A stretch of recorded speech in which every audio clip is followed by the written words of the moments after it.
अस्सलाम वालेकुम। रानी सानी की तरफ से सबको खुशामदीद। मैं चिकन के कबाब बना रही हूँ। इसमें ना फ़्लो जो है ना बहुत ज़्यादा कम आपने रखना होता है। अगर तेज़ आंच में आप इसको बनाएंगे तो ये ना इसका टूटने का खदशा होता है। अब जैसे जैसे थोड़े थोड़े पकते जाएंगे आपने इसको टर्न आउट करते जाना है, ठीक है। साथ मेरी सिस्टर भी लगी हुई है तो वो भी हेल्प कर रही है, क्योंकि इसमें एक बंदे का काम नहीं होता। गैस भी बहुत ज़्यादा महंगी हो गई है, अब बंदा क्या करे। खाना पीना तो है, खाना है तो चलना है, अगर खाना भी नहीं है तो फिर चलना कैसे है, हालात का मुकाबला कैसे करना है।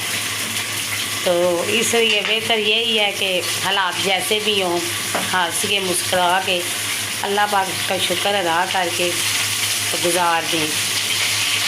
Thank you.